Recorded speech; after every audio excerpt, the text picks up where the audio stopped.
மாவட்டம் பரவக்கோட்டை. என் பேர் பூங்கொடி. பயமுச்சூடு இப்படி தான் அந்த மலையில் நெல் கொண்டு கொட்ட முடியாமல் இடம் இல்லைன்ட்டாங்கன்னு தேக்கி வச்சுருந்தேன். இந்த மழை பெஞ்சதுல எல்லாம் அப்படியே முளைச்சி போயிட்டு, சரி எல்லாம் கொண்டு வந்து காட்டுங்க அப்படின்னு சென்டரில் கொண்டு வந்து காட்டுங்க, எல்லாம் எடுத்துகிட்டு போனாங்க. நான் அதை கொண்டு போய் காட்டினேன். அவங்க இன்னும் இவங்கள்ட்ட சொல்லுங்க அப்படின்னு சொன்னாங்க. அதை தான் சொன்னேன்.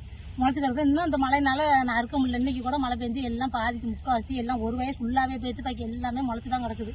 எடுக்கிறதுக்கு ஆவாசி வருது என்னவோ. நான் செலவு பண்ணது 1,50,000 ரூபாய்க்கு மேலே செலவு பண்ணியிருக்கேன். இதை தான் நாங்கள் சொன்னேன். தனியாரில் நகை அடவு வச்சுருக்கேன், 1,00,000 ரூபா செலவு பண்ணியிருக்கேன், எனக்கு எல்லாமே நட்டமாக போயிடுச்சு அப்படின்னு வந்து சொன்னேன். இதெல்லாம் சொன்னேன். அங்கே வந்து நியூஸில் நெல் கொண்டு போய் கொட்டை இடம் இல்லாமல் தான் அறுக்காம தேக்கி இந்த மலையில் அடிபட்டு போயிடுச்சு. நெல்லெல்லாம் ஃபுல்லாக இப்படி தான் முளைச்சி கிடக்கு. இந்த வயல் ஃபுல்லாகவே முளைச்சி கிடக்கு. எல்லா வயலுமே 5 ஏக்கர் கிட்ட எல்லாம் முளைச்சி தான் கிடக்குது. 1,50,000 ரூபா நான் செலவு பண்ணியிருக்கேன். என் உழைப்பு இல்லாமல் செலவு பண்ணது 1,00,000 ரூபா செலவு பண்ணியிருக்கேன். நீங்க இப்ப அறுத்துட்டீங்களா?